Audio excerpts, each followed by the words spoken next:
आज मैं तुम्हें जगाने आया हूँ, क्योंकि तुम सोए नहीं हो शरीर से, तुम सोए हो अपने सपनों से, अपने लक्ष्य से, अपनी आत्मा से। तुम सोचते हो तुम्हारा सबसे बड़ा दुश्मन गरीबी है, पढ़ाई की कमी है या किस्मत है। नहीं, तुम्हारा सबसे बड़ा दुश्मन वो है जो हर सुबह तुम्हें बिस्तर में रोके रखता है, वो है आलस। और तुम्हारा दूसरा दुश्मन वो है जो हर रात तुम्हारा वक्त खा जाता है, वो है मोबाइल का नशा। आज इस धरती पर लाखों बच्चे भगवान से किस्मत मांग रहे हैं, लेकिन भगवान कहते हैं मैंने किस्मत दी थी पर तूने उसे मोबाइल में बर्बाद कर दिया। याद रखो, जो मोबाइल तुम्हारे सपनों तक पहुंचने का जरिया था, वही आज तुम्हारे सपनों का कब्रिस्तान बन चुका है। तुम्हारा एक 5 मिनट और तुम्हारी जिंदगी के 5 साल छीन लेता है। और वो आलस जो तुम्हें कहता है कल से करूंगा, वो तुम्हें उस मोड़ पर छोड़ देगा जहां कल कभी आता ही नहीं। सफलता और असफलता में फर्क बहुत छोटा है। सफल इंसान वही है जिसने अपने अंदर के आलसी राक्षस को मार दिया, असफल वही है जिसने उसे दोस्त बना लिया। आज मैं तुम्हें 3 ऐसे दिव्य सूत्र बताने वाला हूँ, 3 ऐसे ब्रह्मास्त्र जो अगर तुमने आज से अमल में लाए तो न सिर्फ तुम्हारा आलस मरेगा, बल्कि तुम्हारा मोबाइल तुम्हारा सेवक बन जाएगा, मालिक नहीं। आज का ये प्रवचन सुनने वाला बच्चा या तो अपनी जिंदगी बदल देगा या जिंदगी उसे पीछे छोड़ देगी, क्योंकि समय किसी का इंतजार नहीं करता।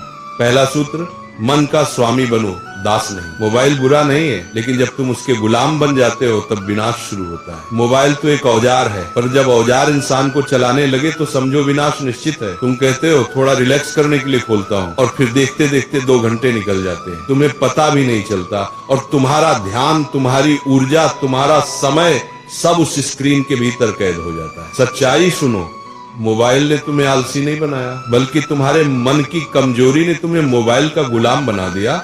जिस दिन तुमने अपने मन से कहा बस अब मैं मोबाइल का नहीं, मोबाइल मेरा सेवक बनेगा, उस दिन से तुम्हारी आजादी शुरू होगी। दूसरा सूत्र, आलस एक मीठा जहर है। आलस एक ऐसी बीमारी है जो तुम्हारे शरीर को नहीं, तुम्हारे सपनों को खा जाती है। तुम सोचते हो थोड़ी देर में करता हूँ, और वही तुम्हारा सपना मर जाता है। जो लोग कहते हैं मेरा मन नहीं करता, उनसे मैं कहता हूँ अरे मन नहीं करेगा तो मंजिल कैसे मिलेगी। मन तो हमेशा आराम चाहता है, लेकिन महानता हमेशा सुविधा के भीतर जन्म लेती है। जब थक जाओ याद करो अपने माता पिता के त्याग को, जिन्होंने अपने सपने कुर्बान कर दिए ताकि तुम अपने पूरे कर सको। जब मन भागे याद करो अपने सपनों की कीमत को। जब नींद सताए याद करो उस वक्त को जब कोई और पढ़ रहा होगा और तुम सो रहे होगे, और कल वही तुमसे आगे निकल जाएगा। आलस से बड़ी कोई गरीबी नहीं होती। जो अपने समय का सही उपयोग नहीं करता, उसके पास एक दिन पछतावे के सिवा कुछ नहीं बचेगा। तीसरा सूत्र, कर्म ही धर्म है।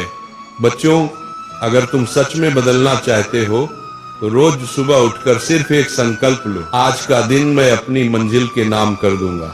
तुम्हें पता है भगवान भी उन्हीं की मदद करता है जो खुद चलने की हिम्मत रखते हैं। मोबाइल से दूरी बनाओ, थोड़ा समय किताबों के साथ बिताओ, थोड़ा वक्त अपने विचारों के साथ अकेले बैठो। जब तुम काम करते हो ना तो आलस खुद भाग जाता है। जब तुम अपने सपनों के लिए तपते हो ना तो मोबाइल की स्क्रीन फीकी लगने लगती है। कर्म ही वो दवा है जो आलस और नशे दोनों को खत्म कर देती है। याद रखो, मोबाइल तुम्हारा नौकर है, मालिक नहीं। आलस तुम्हारा दुश्मन है, दोस्त नहीं। अगर आज तुम उठ खड़े हुए तो कल दुनिया तुम्हारे आगे झुकेगी। जिसने अपने आलस को हराया उसने खुद भगवान को पा लिया। इसलिए बच्चों, आज उठो, अपने हाथ जोड़ो और प्रतिज्ञा करो कि अब मैं आलस और मोबाइल की लत से मुक्त होकर अपने जीवन का निर्माता बनूंगा। सूरज रोज निकलता है, लेकिन उसकी किरणें सिर्फ उसी को छूती हैं जो जागा रहता है। अब ये तय करो, क्या तुम उठने वालों में हो या सोए रहने वालों में।